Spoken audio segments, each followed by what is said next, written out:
Mari kita bersatu dalam doa. Bapa Sorgawi, Bapa yang kami sembah dalam nama anak-Mu Tuhan Yesus Kristus, sungguh kami sangat bersyukur berterima kasih kepadamu Bapa untuk segala kasih dan kebaikan kemurahan Tuhan yang masih Tuhan curahkan kepada kami sampai dengan pagi hari ini. Kami boleh tidur dengan tenang, bangun dengan selamat pada pagi hari ini dengan tidak kekurangan suatu apapun. Sebelum kami mulai aktivitas kami pada hari ini, izinkan kami untuk bersekutu dengan Tuhan, berdoa, memuji muliakan nama Tuhan dan mendengarkan kebenaran firman Tuhan melalui channel YouTube ini. Berbicara bagi kami Tuhan, nyatakan kuasa-Mu, nyatakan isi hati-Mu, karena kami telah siap untuk mendengarkan kebenaran firman Tuhan. Dalam nama Yesus kami sudah berdoa dan mengucap syukur. Amin. Shalom ibu bapak saudara terkasih dalam nama Tuhan kita Yesus. Semangat pagi. Bertemu kembali di channel Rionando Butar-Butar dalam khotbah 5 menit aja toko 5 untuk renungan harian.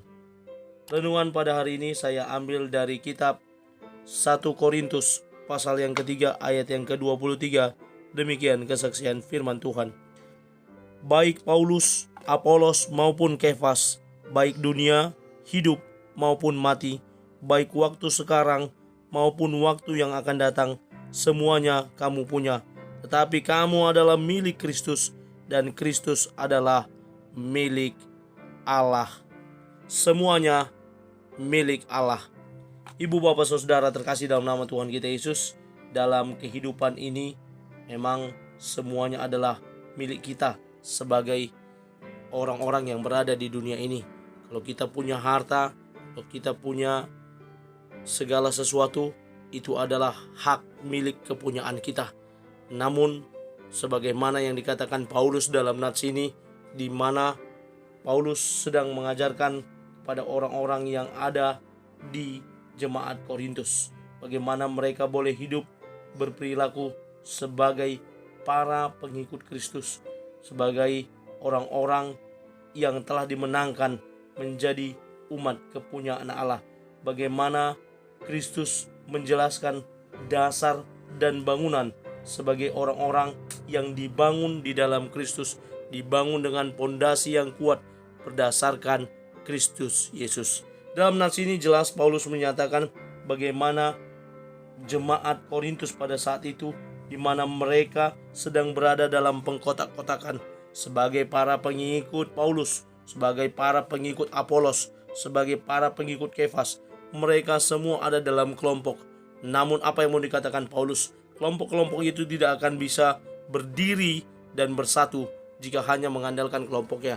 Namun yang menjadi satu kesatuan adalah semuanya sebagai milik Kristus. Bagaimana Paulus mengatakan bahwa yang ada di dunia ini, baik hidup maupun mati, baik waktu sekarang maupun waktu yang akan datang, semuanya adalah milik manusia. Bagaimana manusia itu memiliki waktu, memiliki kehidupan, bahkan mereka juga akan berakhir dengan yang namanya kematian. Dan manusia yang memiliki semuanya itu adalah milik Kristus, di mana Kristus adalah milik Allah. Itulah yang dijelaskan Paulus dalam nats ini, bagaimana semuanya yang ada di dunia ini adalah milik Allah. Kalaupun kita sekarang memiliki harta benda yang berlimpah, itu semua hanya titipan Allah. Karena apa? Itu juga milik Allah yang wajib kita gunakan untuk hormat dan kemuliaan bagi namanya. Karena itu ibu bapak saudara terkasih dalam nama Tuhan kita Yesus, mari kita boleh belajar dari firman Tuhan hari ini yang boleh mengingatkan kita bahwa kita adalah milik Allah, umat kepunyaan Allah yang telah mengikuti Kristus sebagai Tuhan dan Juru Selamat dalam hidup kita. Reza Aslan, seorang penulis dari Iran, Amerika, berkata, engkau bisa menjadi pengikut Yesus dan tidak perlu menjadi seorang Kristen. Saya sendiri menulis, Allah adalah pemilik kehidupan yang mengatur semua yang terjadi di dalam kehidupan kita. Sebagai milik kepunyaan Allah di dalam Kristus, mari kita boleh menjadi pribadi yang setia dan beriman hanya kepada Allah, karena dialah pemilik segala sesuatu, karena dialah pemilik kita yang berada di dunia ini, yang setia mengikut dia. Mari jadi sekali lagi menjadi pribadi yang setia, pribadi yang beriman kepada Allah, yang tetap teguh dalam segala sesuatu. Ketika kita kaya, ketika kita sehat, kita tetap bersandar kepada Tuhan. Jangan tunggu kita menjadi melarat atau miskin atau sakit baru kita sungguh-sungguh dalam Tuhan, berdoa sungguh-sungguh dalam Tuhan. Tetapi sekarang saat ini juga kita boleh menjadi pribadi-pribadi yang tetap setia kepada Allah, yang tetap beriman kepada Allah, mengerjakan keselamatan yang telah kita terima dari Allah, pemilik segala sesuatu. Amin. Kita bersatu dalam doa. Terima kasih Bapa untuk firman-Mu yang telah kami dengarkan pada pagi hari ini.